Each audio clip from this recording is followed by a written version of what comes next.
So, anybody have any questions? I wrote this, when I was 27, I had enough of this life. I was living in New York. I was working 3 jobs to pay my rent. I didn't think I was gonna have love in my life. All my friends, it was 4th of July, 1983. And my friends were all coupled up. My father had convinced me that I wasn't deserving of love. I was stupid, I was an idiot. I was having an affair with someone I was working with in Queens. I was 27. And when I went to the elevated, I just wanted to silence his voice. So I saw the train coming and I jumped on the tracks. It was the elevated, so my bag that I carried with me dropped down to the street below. And now the train was coming. As soon as I hit the tracks, I thought of my mom. I thought, I can't do this to her.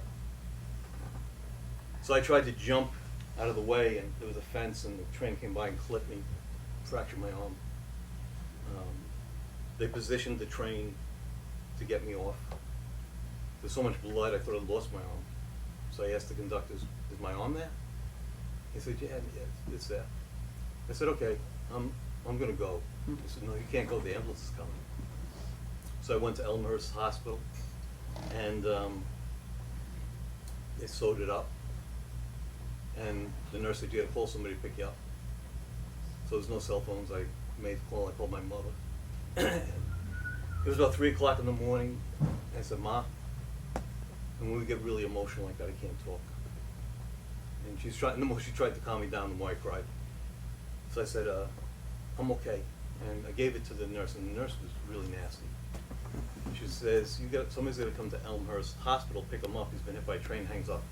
I was like, you can't tell my mother if I train you hang up. So I called her back. I said, Mom, okay. She wakes up my father and she says, Anthony's been hit by a train, we gotta go to Elmhurst Hospital. My father says, you go. So that pretty much says everything about my relationship with my father. So, anyway, this was kind of born out of it. Not just this, because a week after I did what I did, I read in the papers where somebody had jumped down on the tracks to help a homeless guy, but he was a bigger guy. So he tried to jump in a space like I did, but he was bigger, and the train just tore him up and killed him. The homeless guy lost his legs. I felt terrible, and that's what made me move to California. I couldn't even look at the trains, and I think I had survivor's guilt. And I didn't know anybody who loved acting more than me, that worked harder at it, who had less opportunities. And I thought I was paying back this karmic debt, that when I didn't get it, of course I'm not going to get it, I don't deserve it. And I think I did the most damage to myself with my thoughts, because now I know the power of our thoughts. And it wasn't really until Matthew was born that things became, I saw the world in a different light. Anyway, that's another story. But, so, anybody have anything they wanted to ask? The shoes, let me tell you a little bit about the shoes. I wanted to bring attention to this suicide support group called Attitudes in Reverse. And the woman who runs the organization with her husband, Trish Baker, her son had killed himself by jumping in front of a train. So the shoes, they had collected like 243 shoes to represent, from 2013 to 2017, I believe, to 243 people between the ages of 13 and 24 that had killed themselves. So, I'm going to do the show for 2 days in New York, and I asked her if she wanted to bring her son's shoes, and I'll include them in the show, so she will. Yeah. So I'll just keep talking some. Yeah. So you really robbed a place that you worked at. That's why you went to the Navy? Yeah. Yeah. You didn't know my father. The police would have been easy to deal with him than him having the police show up at my house. Yeah, and then they the place I robbed was bigger crooks. They said it was 15,000 instead of 1,500. And the Navy was one lie after another. So you just went down like a spiral of lies, basically. Oh yeah, yeah, So that's it. yeah. I robbed other things too. But yes. Ciao, I think. Hey, Mariana. I don't blow. You're like, who's that? No, it's like you can't tell. You're talking to an audience and everybody's like, you got vests on. It's like, Well, this is my second time seeing the show, and I was in class with you when you were thinking about the show. And, you know, every time I hear your stories, for me, it's like I don't recognize the person that I know. And every story that you tell is like, who is this person? So I don't know if it's something you can answer, but when you think about your life in the past, how do you reconcile these Anthony's with the person you are now? If that's no. So here's how I do that. There was a point in my life where I was working on a play called The Dreamer Examines His Pillow by John Patrick Shanley. And in the play, Tommy wants to change. He needs to change. And I was at that point in my life where I needed to change again. I couldn't continue the way I was. So I thought working on this play might help me. So Tommy's painting. He's trying to take what he feels, put it on the canvas, look at himself, and only put back what he wants. So I bought paints and easel, brushes, and all I did was give myself another hang-up about how bad I paint. So I thought, this ain't working. So I started writing. I was born March 11, 1956. I was in therapy. And I really needed to change. So each week I would bring whatever pages I wrote to the therapist, hoping she'd say, Anthony, here's your problem, page 56, rip it out, you're good. For 6 weeks, I, on a word processor, single space, wrote 203 pages. And I read it once. I read it now in preparation for this. And this is how I reconcile it. All life really reads like a book. The things I didn't like about myself, the things I felt guilty about, when I got to those moments in my life, I realized I'm judging myself by what I know now. I didn't know those things then. And every choice I made, everything I did was my best with the tools I had to work with at the time. I went to Zuma Beach, I was 37 and a half. I drew a line in the sand and I screamed out over the ocean, I don't take any responsibility for anything I've ever done in my life, it's all my father's fault. I stepped over that line and I said, whatever I do from today forward is on me. Well, that couldn't just hold true for me. It had to hold true for everybody, including my father. So it allowed me to eventually forgive my father and then love my father. Because whatever he did at the time, that was the best he could do with the tools he had. And I believe that. I believe that. So what I hope comes across in this piece, it's not just about maybe suicide or suicide awareness, it's that we are here to learn and grow. I put it into the play. I don't know that we have 3 times, but we're supposed to learn and grow and change and become something different than we started out as. Not like my father and a lot of people that I know, who this is the way I am. And like you said, you know, people who know me now would not recognize that version of me. And people who knew me then wouldn't recognize me now. They'd be like, hey, what's the matter with you? You're so sensitive. So, yes. Hello, Anthony. I'm so happy to see you. After 8 years of graduation, you were my teacher, me, Elena. I don't know if you Yes, remember. yes. Senior, she invited me.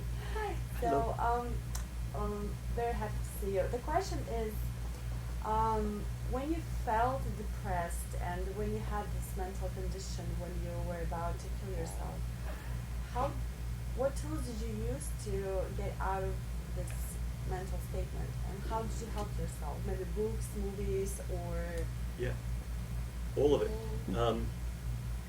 Therapy. You know, my first therapist wasn't good. She was really cute, and I would tell her a story, and she'd laugh like I was telling her I got hit, but the way I told it. So I had an audience, so I was going to therapy for laughs, and after like 6 weeks, I wasn't getting any better at a good audience, but I did eventually find a really good therapist. Joan? Yeah. I said she's my therapist, thanks to Joan, you. yeah, She's the I recommend it to best. everybody. Sorry. Joan Belafontaine. Yeah, she's the best. Yes. She was great. I mean, she really, really helped me. The writing my life out really helped me. I was 37 because I didn't like myself. And it was the first time I liked myself when I read this story. I loved this character in the book. That was me. I do other things. Books would just jump off there used to be a bookstore called the Bodhi Tree. And I would go to that store and books would just present themselves to me.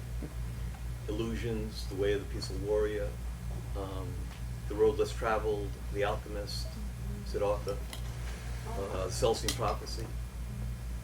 And for the past 2,771 days, every day, the first thing I do in the morning is I write a letter to myself. I date it and put how many days I've been doing it. Dear Anthony. It's very healing. I used to keep a journal and I used to write it at night. And when I kept a journal and wrote it at night, all I reflected on was everything that went wrong in the day, and then that's what I'm going to sleep with. Now when I wake up, it's anything can happen day. It didn't start yet. And since I've been doing it, my life has changed for the better. Things, after Matthew was born, I realized I have no idea what's in my best interest. Everything I ever tried to do has never worked out the way I thought it was going to work out, ever. So now, I go about my life and I set sail in the direction I want to go. When I get blown off course, I know there's something I'm supposed to learn. Once I surrendered to that, life changed. I didn't take the bad situations and handle them the way I used to. When disappointments happened, it was like, why does it always happen to me? And I would make it worse through drink and drugs. I don't do that anymore. And I see life as more of a game. And since I've surrendered, I've been to 15 countries teaching that I never expected to do. Wasn't even on my agenda. I've written and acted in 2 feature films. So I would suggest books. I would suggest therapy. I would suggest to everybody write a letter to yourself first thing in the morning. Try it for 21 days. That's what the psychic told me. It felt so good. I just never stopped. Yeah. And if Joan Belafontaine is still, if she's I'll still, give you her if she's number. still doing it, get it done. I'm going to see her tomorrow, so. Oh, send her my love. Tell I her will. she should come. I will. Yeah. Yes. Hey, Tony. I thought you were in New York. Me? Yeah. What do you mean? I thought you were moving to New York. I don't know. No. I was just gonna say I remember seeing this play for the first time 5 years ago. I did it at James Franco's studio. Yes. And I remember it was much more dramatic. Seeing it now, much more on the comedic side. What changed? Is it just the day, or? Really, it depends on the stories. I didn't pull as many stories. Michael has the freedom to, if it's going in a certain direction, he can change it. So what makes the play kind of unique, it's never the same, is I don't know what stories are going to come out of there. So if you come back tomorrow, it'll be different. Because the stories that came out won't go back in. Yeah. I mean, there's certain things I got to talk about. I got to talk about my father. I didn't get to talk a lot about my mother tonight. It didn't come up. I mean, there's, I'm filming it, right? Because I want to travel with it. I want to raise awareness for suicide. When I did it back then, it was always different. It was mainly coming from that. I didn't have the shoes last time, so I was playing with that this time. Yeah. So it's just the luck of the draw. Beautiful. Oh, thanks. Yes? Hi, Anthony. Hey! No, I really like how you were about to put your hand in there, but that's what blew out. But no, it's you're always talking about being in the moment in class and stuff like that. But I also believe whatever stories come out today is meant for the receivers as well. And it's funny you talked about the siders and all this, and from the get, very selfishly, I was like, oh yeah, easy call when he's like, can I go back? It's like, yeah, I want Anthony in my life. Like, you know, and I used to look into the mirror and hate myself because I look like my dad. And so I can really relate to that. And I love my dad, but I just want to say, it's crazy. One time in class, we were doing the repetition, and we got to an emotional state between you and I didn't even know what to say, and you just said, I understand. And I can honestly say, more than my own dad, I've looked into your soul, and you've looked into mine more than I have with my own dad. And so I just want to say thank you for that, Anthony. And when you're talking about the daisies, I was like, oh, of course I'm going to sit up here in the center with a fucking yellow shirt. And I was like, that's so weird. I was like, I don't know if he's catching that, but I'm like, this is so weird that I'm up here looking like a daisy. Well, I think too, you know, I have students from all different periods of my life, right? From the New York Film Academy, from the Academy of Art University, from private classes. And I don't know if you remember, I used to walk into class sometimes and say, hey, whatever you do today, don't ask me about the haunted house. It's my favorite story! It didn't come up tonight. It didn't come up. I mean, ideally, I would love to film all the stories and then edit it into a version that will stream. I will pull from these two stories and then stream it, but I do want to start a conversation about suicide. You know, and you know, I don't speak for everyone who's ever attempted, but it's a story of someone who's been on the tracks. And I think that maybe just as important is that we're about changing, you know, about changing and growing. And I'm still very much a work in progress. So, Liz was one of my students at the New York Film Academy. Michael was one of my students at the Art University in San Francisco. Him and my son both were born on October 16th. Beavers. So when I heard his birthday, I was immediately drawn to him because he's older than Matthew, and I was like, maybe I get some insight where Matthew's headed. And he's headed in a good direction based on Michael. Yes? Hi, Tony. Hey! It's so strange. You look like you're all here at bank office. Yeah, last time I saw you, you were doing this at the on Magnolia. Oh, the Avery Schreiber. Yeah. Yeah. When you were talking about the letters that you write to yourself every morning, thank you for sharing that. I'm gonna try it out. But what's your template or your Just what stream do of you conscious. think of when you're gonna write up to yourself in the morning? I don't think about it. I just write. It's just like stream of conscious. You know. Okay. You know. It's not the first time I did something like that. There's a great book called The Artist's Way that I did many years ago, and in it, Cameron, I think was the name. She said it was called Morning Pages, I think, and to get up 20 minutes earlier and just write. This, it's like whenever I wake up. You know, so if I wake up at 3 o'clock in the morning, it's like, oh shit. You know, turn on the light and just write. But I always thought I don't always thought the same way. Sometimes it's just, Dear Anthony, sometimes, Dearest Anthony. Sometimes it sounds like this inner voice coming from me. Recently, there's been things that felt like my mom was guiding my hand. So it's always different. Okay. But I would really recommend it. Just try it for 21 days and see. It's just It's I like that it's active.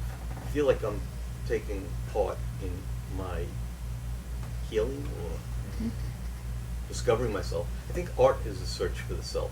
So it's another way to go inside and stir things up and find out what makes me tick. So I actually saw this play 5 years ago as well. And since then I became in a situation where my major depressive disorder kind of took me along the same route. And having seen your play, I knew that you were someone that I could reach out to in that time of crisis. And you helped me get the tools that I needed to get to the facility I need. Like, you definitely helped save my life. And so I just have to say thank you. And I'm so excited that you're bringing this on the road to help so many other people. Thanks, Kristen. It's interesting because I did a film called The Last Train, and that dealt with suicide too. Since that has happened, there's been 6 people that, when they've been in that situation, that have reached out to me. So, and I like being in that position. I like being able to guide people based on maybe some tools that I've picked up along the way. So. Anybody else? Yes. Hey, Eric Hey, Connor. Hey, I see it. Well, I With a heard bit you more as beard. soon as you- Well, first of all, thank you for sharing this and for sharing this for so many years. And I was really curious. I was sorry to see on social media about your mom passing in the summer. My mom died about a year before yours. I was curious, how did this change? Because you've been working on this for years after your mom passed. I'm curious, how did that reshape this at all, if at all? Well, now my emotional preparation's in a different direction. You know, I got to try not to lose my shit. Yeah. You know, instead of finding things to take me there. You know, so those stories didn't come up. You know, when I wrote this, I told my brother, I said, Michael, Mom's not going to be able to see this. And she was very supportive and always came and saw everything I did. So I got a phone call about a half hour later from my mother. Your brother says I can't see this show. Why? I said, well, I just don't think it would be right. She goes, well, I know that you've changed and did things, and I can separate. It wasn't that. I didn't want to do it. I didn't want to confirm my father's infidelities if they came up. If she suspected it, it was one thing, but I didn't want to be the one to confirm it. So when she was sick recently, my brother had to take her to the hospital. I said, you tell Mom, she was sitting by him, I said, don't try sneaking off to the other side to see my play. and she laughed. And, I mean, I could talk about my mom forever. I know she's where she really truly wants to be. I think she had been preparing us for the year leading up, that she was ready to go. She would have liked to see all 5 of her kids talking again, realized that wasn't going to happen. She took care of everything. We didn't really have to do anything as far as the burial and everything went. She knew that 5 of us couldn't probably sit down for a dinner afterwards. So she left, my other sister's like in charge, left money for us to give to the homeless. She was very much involved with feeding the homeless. So we each had $500 to give to the homeless. So even on me now, I have a Subway card for $10 with Love Audrey Montez. I've been giving out. Now I've always dedicated it to her. Everything I've done. I'm not sure yet. I think she has given me a calm to be able to even talk about it without losing my shit. So I very much feel her presence. Yeah. And if I may, how many stories are in there? 70. Oh, wow. Wow. You should have saw the script. You threw out your back lifting it. This happened to me? There was 90, and I cut it back because I thought everything can't be so interesting. When are you doing your podcast? I feel like that is right there, 70 episodes. I would love to do a podcast. Everything has shifted recently. You know, because I don't think how I used to think. I don't think I don't deserve, or, you know, I don't see everything as it's not going to happen. what I saw in my life is sometimes I would put too many things on my platter, and then maybe that was an excuse why something didn't go as well as I wanted it to go. So this time I really cleared my slate. I stopped my classes and really just focused on this. The stories, there's so many stories, because when I was 5, I used to think we were being filmed. And I used to think when we died, we have to sit in a big movie theater with everyone we've ever met and watch all of our life. So I used to do things a little extraordinary because I wanted a good reel. I was aware I want a good movie in my life. So, you know, yeah. But I trimmed it back from 90 stories. Yeah. Someone had a question behind? Yes. I'm Elizabeth's sister. Oh, That's true. yes. Yeah, I can't pull my mask down. You won't know me. But I actually did. So I feel like a lot of the questions are definitely more art related. But my background is in mental health research, and that's what I want to do is help spread awareness for a lot of things that you're talking about. But what I also find particularly interesting is the difference between like men and women when it comes to depression and sharing that. And I think it's really interesting the way that you're able to articulate all of these stories and feelings and emotions in a way that I think a lot of the people that I interact with, especially men, have a hard time doing. And so when you're spreading awareness and the art of storytelling, I imagine that's also very therapeutic for you. It is. But how would you shape that, I guess, for people who don't have the same background? Because obviously not everyone is a writer or performer. And just in my own experience in speaking to males, opening up and sharing is probably the hardest thing for me to get them to do. And it's, I think some of the most beautiful things can come from sharing and healing that way.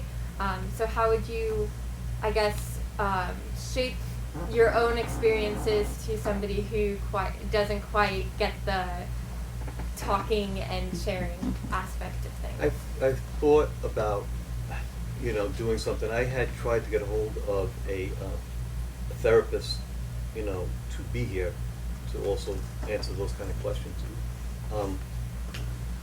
I thought about this, from this play, it could spin off and help people tell their own stories, because I think that's how therapy works too.